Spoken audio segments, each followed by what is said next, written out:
Hello, everybody. This is Ernie Jackson from the TASCAM Forums, and I'm here to show all of you who own a D3200 or a D4800 how to use your awesome console as a MIDI controller in addition to an awesome digital mixer. So here we go. I'm going to do my disclaimer. I'm going to start off with Pro Tools, and then I'm going to go to Cubase. I will say here, I'm only doing Pro Tools and Cubase. I use Pro Tools and Cubase, and this is Pro Tools 10, and I'm using Cubase 6. I do have Pro Tools 11, but the person who asked for this was for Pro Tools 10. And I do have Cubase 6, but I don't have Cubase 6.5 or 7.5 or 7. I'm only doing Cubase 6. And even though what I do for Cubase pretty much works for Ableton, I use Ableton, but I'm not going to do the Ableton demo here. And anything else, Sonar, Digital Performer, Reaper, Studio One, I am not doing those demos. I'm showing you for what people ask me because this is what I have and this is what I know. So hopefully you can take from here what I'm showing you and apply it to what you have. All right, let's get started. First thing I'm going to do is just show you that everything is in sync. Here is my dreaded transport. So you can see it moving. So everything is in sync on the screen here. So I just want you to see that this is all happening in real time. There's no funny business. Okay, so let's look at some of these pictures. Okay, so these are the screen captures that I did for you guys. So notice that it's TASCAM Forums. I made a special project for you, Pro Tools 10.3.6. Okay, so this is the current project is the TASCAM Forums Pro Tools. You'll see the Cubase one is above it. So the first thing you're going to notice also is that I have like this color scheme going through things, and I'm going to show you what that is. So you should all have this set up for Pro Tools and some, I guess, for Cubase too, but here's the Pro Tools part. So the Huey emulate, a lot of times I don't use the Huey emulate personally. I like to mix all my stuff in the first layer, but again, that's just me. So I have this set up the way that most people would have it. I usually use the MTC generate because I like to do my automation from the console. But for our purposes today, this is how most people have their setup. So here are the external control lists. Now understand this. These are all different colors. All right. So this color is from what you saw before. So we're not talking about that. 16 MIDI faders. Notice that it only goes halfway. In Pro Tools, this thing does not work properly. 16 MIDI faders strictly means that it sends out 16 well, let's put it this way. It has 16 channels, each channel being a different MIDI channel. So 16 faders, each one being MIDI channels 1 through 16, but they all have the same control message, and Pro Tools doesn't like it. So that's why I put it halfway here. The next one is the 24 MIDI mixer. Very powerful. Nobody even uses that, but it's very powerful. And the ever-loving, what everybody loves, the user-defined layer, also very hot. And the one that nobody uses, the MIDI controllers. There's a reason for the color scheme. Let's look. The first thing you got to do is go into your mixer. So you're going to hit Alt and go into your MIDI mixer and set up everything. The user-defined layer is in blue. User-defined layer only goes through the USB port, USB 4 in particular. So the PC means program change. That's what it originally was. So if you have the manual, the physical manual, even the the PDF one, you will see that it only says program change. But in the firmware update, they added the control change. So it only goes. Look at the signal path. It only goes through the USB 4 out, control change external, control change mixer, out, down through the USB. Okay, that is it. Okay, that's very important to understand. So I just want you guys to see that. The physical out. Now, the MIDI mixer, the MIDI controllers, and the 16 MIDI faders, those three things that I have here in green, they only work when they are going out of the physical MIDI out of the console. Therefore, the physical MIDI outs are back there. There's a MIDI timecode one, and it says MIDI timecode /through. Not that one. The other one that says MIDI out.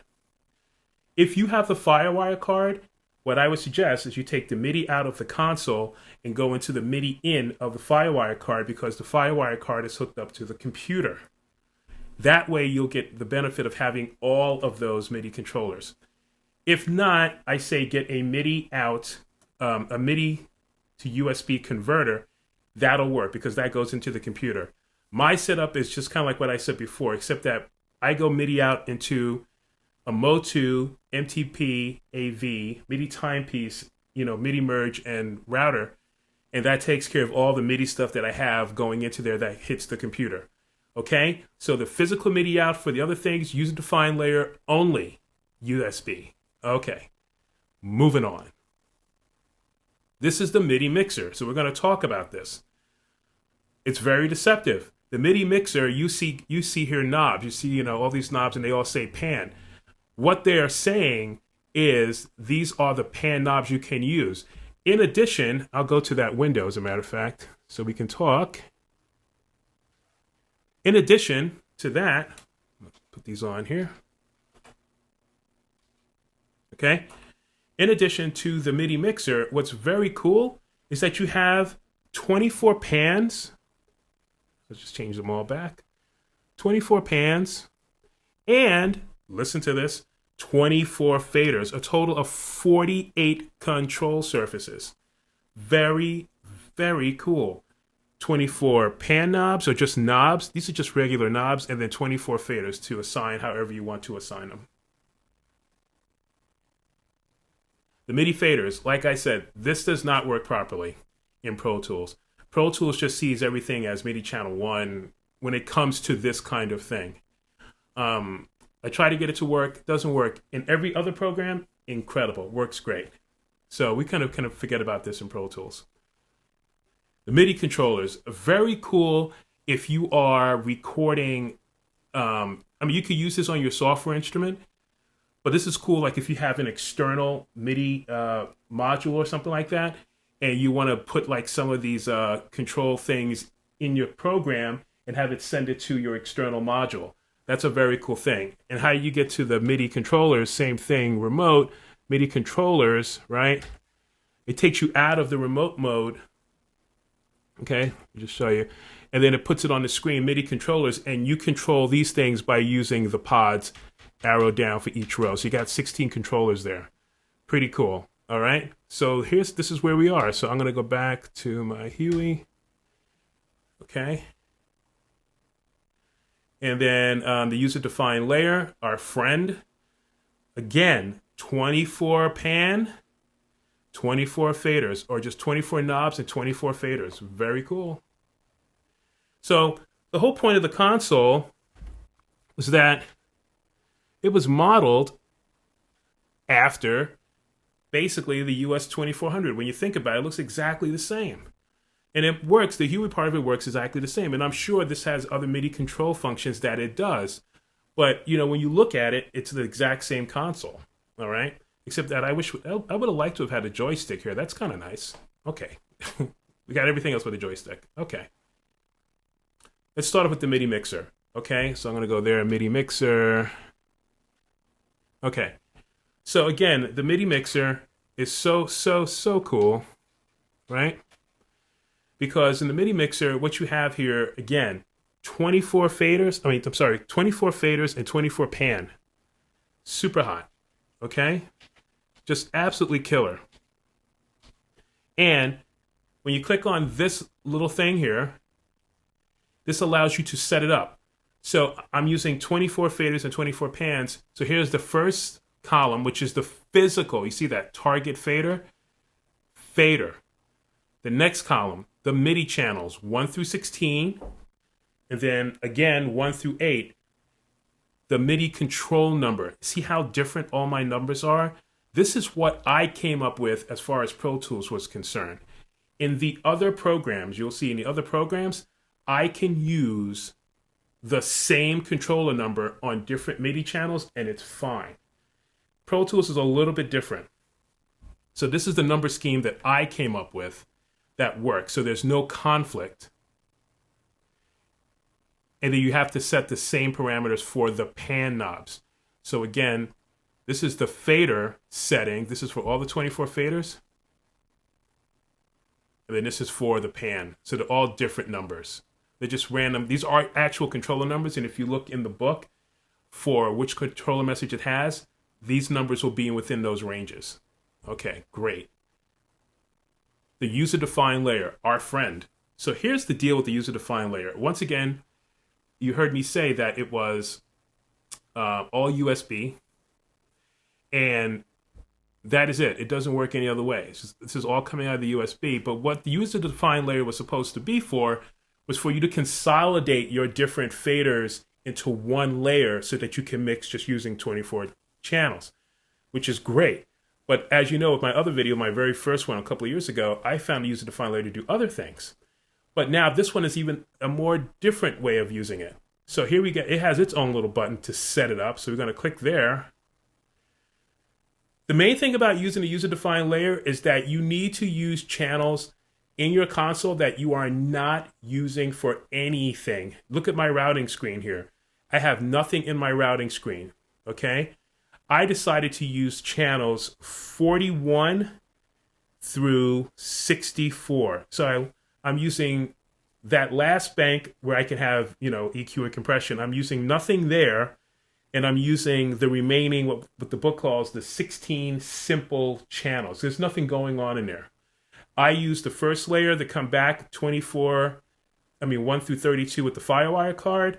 And then, what is it here now? 33 through 40, I use that for the effects send and returns that are built in the console, because I use my effects in the bus layer. But for the built-in effects, I use these. Okay, so I have this empty set of 8, 41 to 48, and then the 16 channels of simple channels. So I have nothing going on. What I found was, just like in my first video, which is kind of the way I wanted it then, if I assign a user-defined layer to a first channel, whatever I have coming back, like if I have something coming through, it'll move the volume. The volume will change along with it. So you don't want anything to be going through these channels if you're going to assign them to the user-defined layer, okay? Because you'll see that I have all these banks, 41 through 48, that's right here, 49 through 64. So that's the next layer, the 16, okay? So that's what I recommend. Find the 24 channels that have nothing going on and put them there, okay? So here we go. How to set up the user-defined layer. Remember that I told you about my color scheme. So this is all referring to the user-defined layer, this blue thing I got going on here, okay? The green is for the physical MIDI out. Same thing applies, 1 through 64. These are the physical channels that are on the console. I'm using physical channels 41 through 64. My first set of MIDI channels, I just did it this way. So channels 1 through 8, these are their special numbers. And then the remaining 16 channels, these are their special numbers, as if to have no conflicts. As you can see right up here, let me get to the user-defined layer. As you can see up here, this is the setting for the pan control, for the fader control, and then the next one is for the pan control. 41 through 64, channels 1 through 8, their unique numbers, 49 through 64, 1 through 16 MIDI channels, and then their controller numbers, random in order. No conflict between the faders and the pans. None. Very, very important. Okay, I hope you guys understand that. And then, of course, make sure you have them checked on. You can also set them. See, you can do this batch feature over here, too. MIDI channels 1 through 16 set, controller numbers set, on and off set. So you can do all that. That's just the columns, okay? All right. This is all, again, for the user-defined layer. MIDI faders don't work in Pro Tools. Weird. Don't worry about it. You're not going to lose sleep over it. It's going to be fine. In Cubase, incredible. So that's the setup in the console. Okay, so I hope you understand that's how my setup is. All right, so now let's just go into Pro Tools. Okay, so let me show you how to do this in Pro Tools. So I'm going to create a couple of tracks. First thing I'm going to do is create a MIDI track. Then I'm going to create a stereo instrument track. And then I'm going to name them. So this is going to be my control. I'm going to call it control 1. And then I'm going to put vacuum in. That's the program that comes right with it. Okay. So now I made some notes in here in the get info just so I can put them in the comments field as we're looking at this. This one says MIDI playing lives here. Put on record to receive MIDI data, and I'll explain that one in a different way. And then on the next one, in my get info, the next one's I had to put it on 2 lines because it wouldn't let me do any more than a certain amount of characters per line. And let me get here. Okay.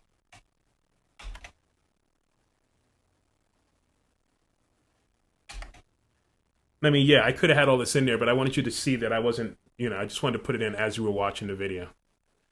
Okay, so what I'm saying here is that I'm going to take the input. Let me get vacuum, by the way. Vacuum is right here. So MIDI playing lives here. So, other than the Pro Tools stuff, so in other words, if I was just recording vacuum, I would really just record it, all the MIDI stuff, like all the notes, I would record everything right here on its actual track. With Pro Tools, with third party, you know that you record the MIDI on the MIDI track and then send the data to the virtual instrument. That's what I'm going to do next. But here's vacuum. Okay, so now look. Now I'm going to use the physical MIDI channel outs, all channels. That's coming from my Firewire port because that's where the MIDI out's going into. Okay. And then I'm going to send out, you see how it is? It says vacuum MIDI channel 1. Can't do anything about that. Okay. Then the very next thing you got to do is you got to go to vacuum and say, what parameters do I want to control? I'm going to control the oscillator mix, the mixer drive, the cutoff, and resonance. So I'm just going to record those 4 things. So you see, or 5 things. Okay? Boom, you see that. They lit up green here. See? Green down here. If they're lit up blue, that means they have a number applied to them already. And so now I'm going to go see their lanes. So I'm going to go here, get that lane. Here we go, vacuum, you see down here. Oscillator mix 1, 2. Let's see. Oh, I didn't do that right. So there was a way that I used to do it. It was kind of cool. So I'll just go here, drive, and then it just goes down the other way. It just goes down in order. See? All right. So I've got the oscillator mix 1 and 2, mixer drive, cutoff frequency, and so forth. Okay. So those are my automation parameters. Done.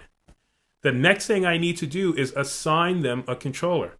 Well, I'm going to go to the MIDI mixer because a lot of those things are knobby oriented. So I'm going to use these, my faders, to do that. All right, so here we go.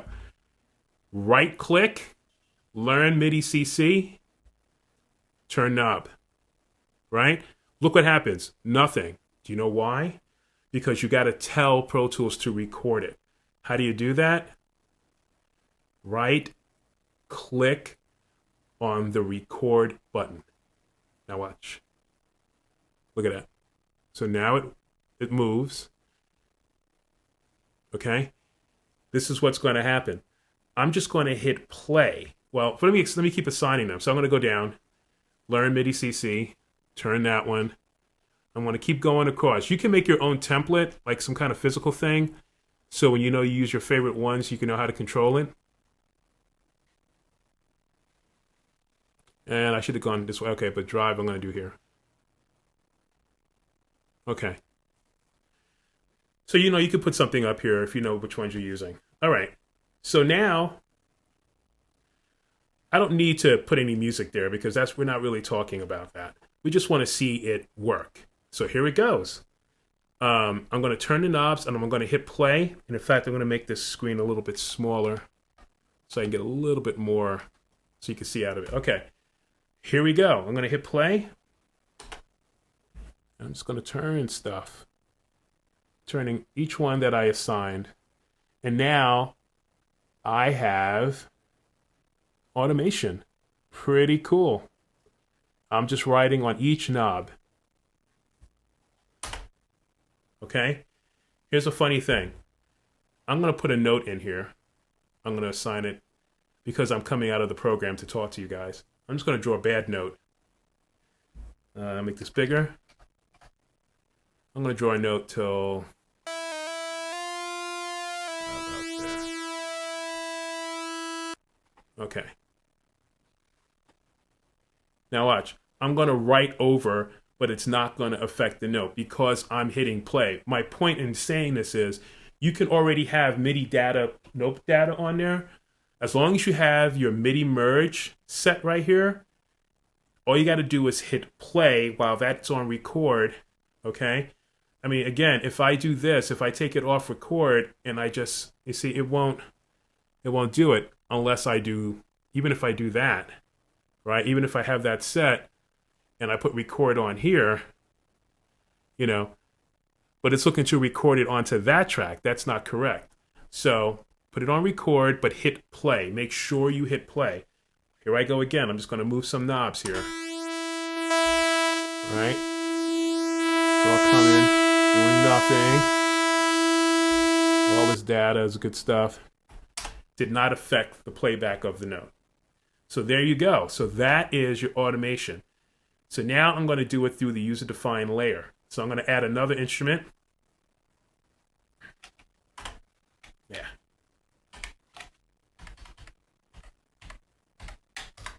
I'm going to add a third party. This is going to be Amber. And Amber is an F expansion instrument. Now watch. I'm going to go to Amber. Amber has different MIDI channels, but like I said, and when it comes to the other thing, it will not work. Just won't work in the other thing I was talking about. So here is MIDI 4. MIDI 4, right? USB, all channels. Okay, that is, I'm going to now use the user-defined layer. So I have the user-defined layer. Okay. So with Amber, like with a lot of those programs, so I'm going to go to automation first. Let me get to there. I'm going to automate these things because they're cool-looking faders. So I'm going to go there. 8,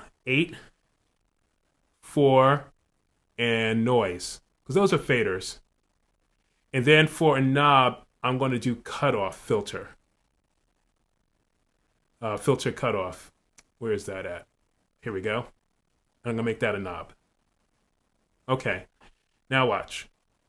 MIDI learn. That's the MIDI learn box for that. I'm going to click on there. Here's my first channel. So I'm going to go here. And I'm going to move this fader. Okay. What happened? Well, I didn't tell it what to do.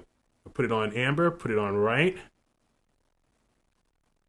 Going to get my channels, right? Going to change them, right? And then just go down. Click on the next one. It automatically gives you the one you're looking for. So now, as you can see, now I have movement there. I'm going to click on here. In fact, let me put this back on. Click on here. Boom. Click on here. Boom. Now I'm going to click on here and turn a knob. Look at that. This is in the user-defined layer coming from MIDI 4 in, going to Amber. Same thing. I'm not going to hit record. I'm going to come out of this. I'm not going to hit record. I'm going to hit play. Move my stuff. I'm going to write. Right? And then I'm going to turn homeboy. See that? I'm still writing. This is all at once. Okay? So those are the two ways to do that. The secret is that you cannot, negatory, you cannot use the console to automate any effects in Pro Tools, whether it's Avid oriented or third party. In order for you to do that, you would literally have to have, let me go into here, where we have our MIDI controllers. You would have to have a Command 8 CM Motor Mix or some kind of M Audio keyboard that has the protocol that lets you do it. You get M Audio keyboard, that's cool. You get a Command 8, you can still kind of get these a little bit less expensive. That is the only way you're going to be able to automate any of this. Okay, so, you know, if you guys get this message, that's that. Okay, so I'm just going to save this while it's here. Yes, life is good. Okay, so that's the Pro Tools one. The Cubase one is coming up next, so here we go. Thank you. Hope that all made sense.